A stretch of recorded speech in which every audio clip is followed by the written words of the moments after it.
my name is Jessica Spencer. I'm a realtor from Metro Detroit.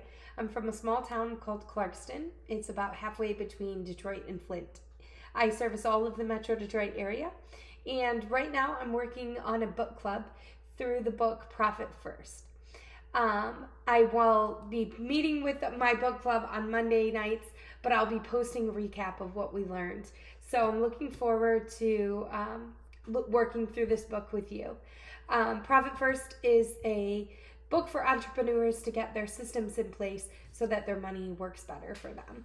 So in the first chapter of Profit First, Mike talks about a situation where he was meeting with a woman, and she met up with him after he gave a lesson in front of a group of people, and she said, "I'm a fool." She just kept saying over and over again, "I'm a fool, I'm a fool." Haven't we all been there when we learn something new and it's kind of reinventing something that we've been doing wrong for all along? And so I think feeling like a fool is a great place to start, because we've all been there, and it's a very humbling place to be, and it tells us that we have so much to learn, and it opens up our minds to the lesson that we're about to take in. So this system has worked for people all over the world. And so I'm looking forward to it working for me. If you're at the beginning of your career, this will probably be super helpful for you, because you can get right off on the right foot. But for me, I've been in this industry for 7 years, and so it's kind of reinventing some systems for me, and I'm pretty excited about that. So in real estate, I'm in a pretty unique industry where we're able to make a lot of money really fast. And unfortunately, we have a tendency to think that our problems can be resolved by the next commission check. And so because you are always kind of looking for the next real estate transaction that you're going to do, that means that you can always kind of think that the problem is going to be solved by the next time you close on a property. And obviously, the kind of money that you can make in real estate depends on the amount of value the property you're selling is. So it makes you work for that next commission. But the problem is that in this industry, we can ignore our financial problem, because we can resolve it by working harder for a while, and then you kind of hit the gas when you're panicked and you need to make money, and then closings start coming in 30, 45 days later, and then you take the foot off the gas again, and then you realize 30 days after that because you weren't working during that time, you weren't getting listings pending. So the money I make, if I don't work today, 30 days from now I don't have a check, or 45 days from now when a transaction should be closing. So we often think that the next commission can fix our problem, but that's just simply not the case. It's not true. If you're bad with a lot of money, if you're bad with a little bit of money, you're going to be bad with a lot of money. It's not about how much money you're making. It's about what you're doing with it. If you have a bunch of money, you're going to waste it just like you would if you're not being mindful with a small amount. You don't have a money problem. This book is teaching you that you have a profitability problem. So it's not that you're not making enough money necessarily, not that you don't need to make money, because obviously everyone needs to make money, but how you're spending it and what you're doing with it is the point. So the point of the book is to stop living check to check and stop focusing so much on your money. The book talks about, it uses an analogy about flying, and that, it would be the same as if I tried to flap my arms and fly. Humans can't fly. We have to work the way that the system is designed for you. And so if you're not using if you're not using a system to be wise with your money, it's the same as if I flap my arms forever, it's not going to make me any more of a bird. Um, so, you can start being profitable today. At your next bank deposit, you can start being profitable. You don't have to wait until you get all of these things paid off. You don't have to wait until you're on baby step 7 with Dave Ramsey. You can start being profitable today. And we can all agree that there are people who show us that they are doing well in their business, but really they're just trying to keep it together for their own self-image.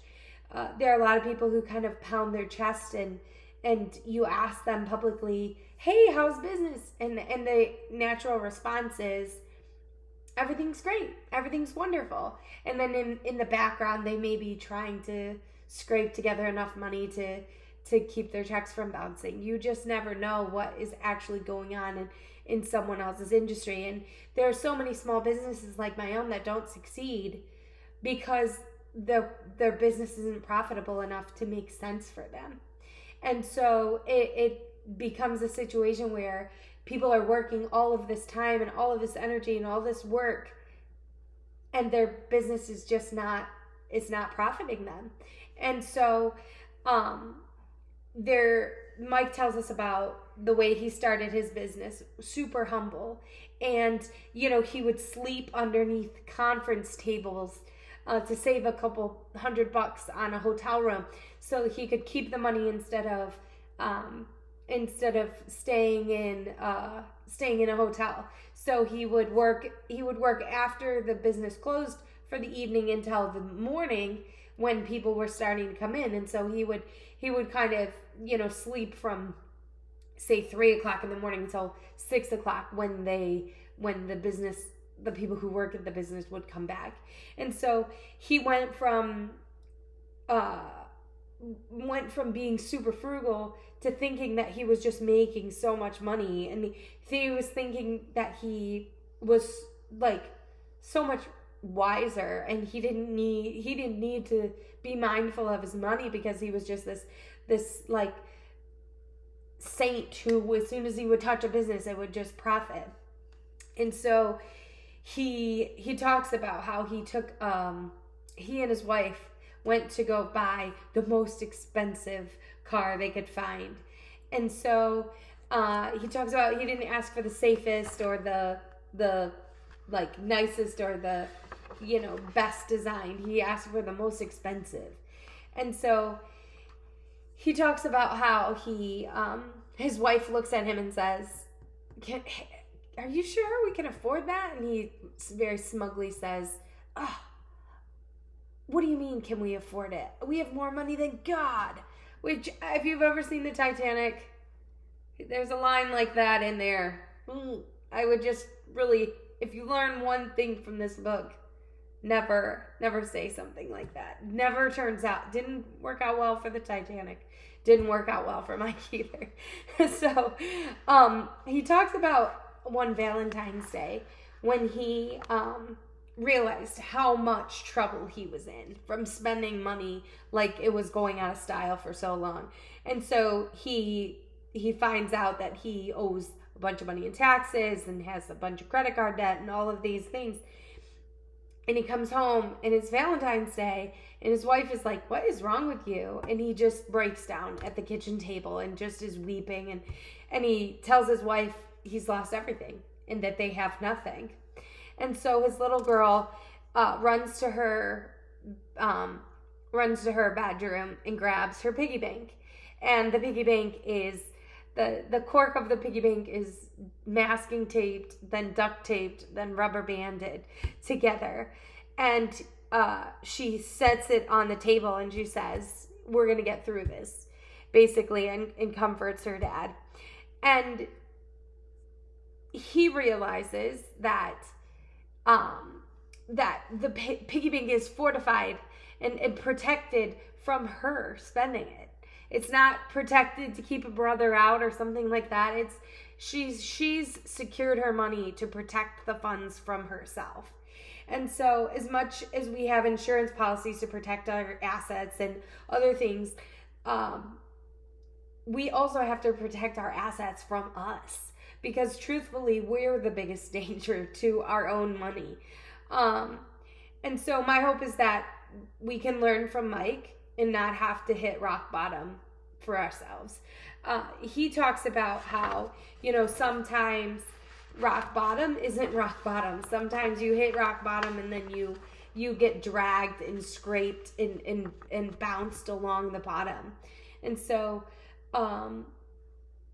he just talks about, my hope for this book club and for myself going through this is that I can be learning from Mike's mistakes and not have to repeat them for myself and my family. So the more success he found, the more he thought that he was like above reproach. He thought he was, above failure.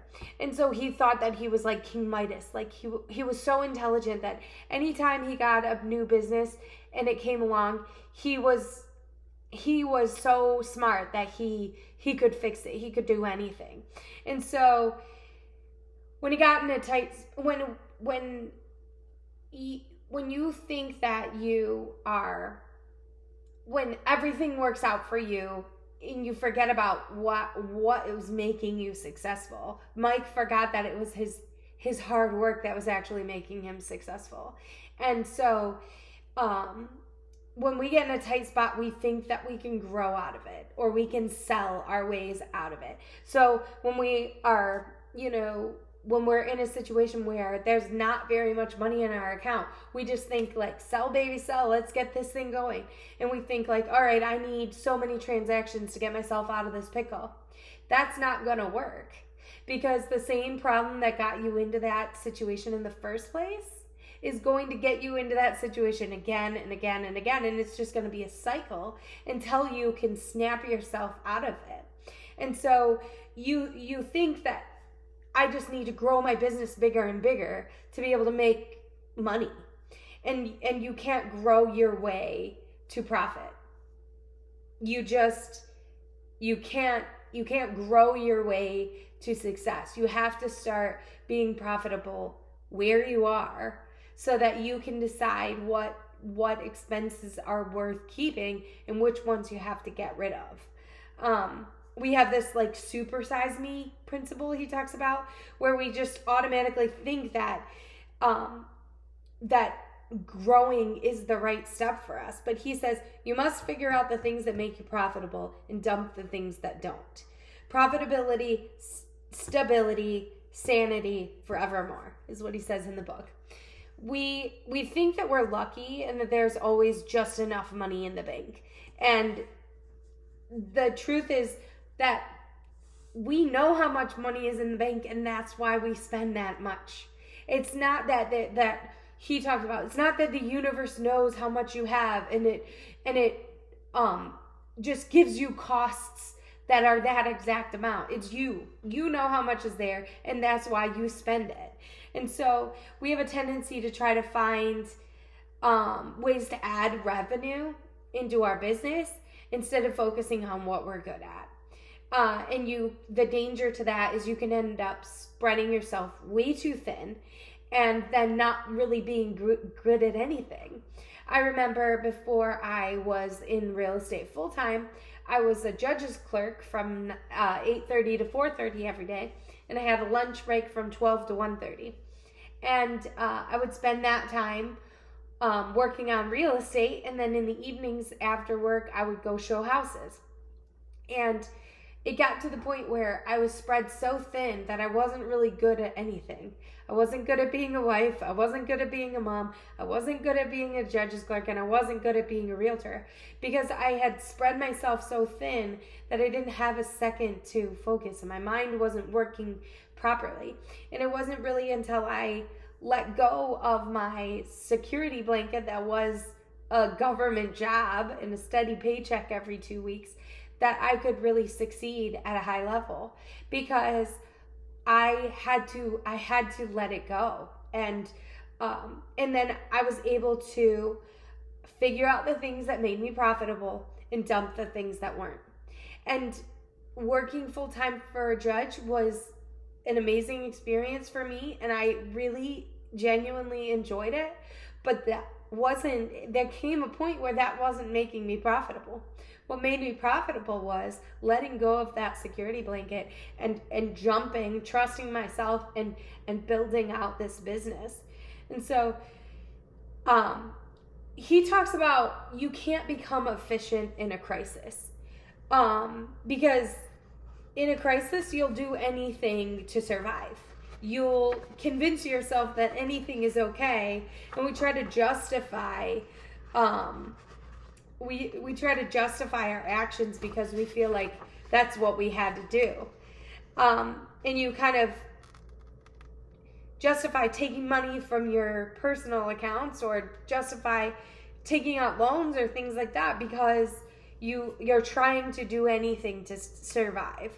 And so it can cause you to have shiny object syndrome, where you think that you're just looking for your next break, and you keep like getting distracted and adding new things that you think are going to make your job easier, when really you just need to buckle down and figure out what is making you profitable and do that better. He talks about how traditional accounting is part of the problem. Sales minus expenses equals profit. So basically he calls that a trap. So what we focus on grows. So if we focus on sales, then we focus on expenses, and we focus on profit last, then profit is going to be the least important, and it's not going to grow the way that it's supposed to. And so we need a system that's designed for the way our brains already work. And that's what he has created. So we're constantly looking at our bank and then spending as much money as in there. And so we make decisions based on what is in our account. So if there's lots of money in our account, we spend lots of money. If there's no money in our account, we're very careful and we make dinner at home and we do all the things to save a little money. So you have like lots of money, you kind of take your foot off the gas and stop being careful with the money you're spending. And then when you're broke, it's just sell, baby, sell. Let's go. Let's get another couple transactions going. And so the system that he builds out works with that mindset where we look at what's in our accounts. But what we do first is we take that money and we move it to where it belongs. So we take our money out so that there's only so much in front of us. So we'll talk about it in the next chapter, what the systems look like. But for now, let's make a commitment that we're going to be profitable from now on. When we put our money in the bank, we're going to move it to the places that it's supposed to be, to move it away from our eyesight so that we can fortify that money away from us, because we are the biggest risk to our money, not some intruder. So I would just encourage you to send me an email and say, hey Jess, I'm taking this plunge with you. I'm really looking forward to being profitable, and then I would love to hold you accountable. And Mike, the author of the book, offers that same thing too. So let's hold each other accountable and let's be profitable together. Thank you so much.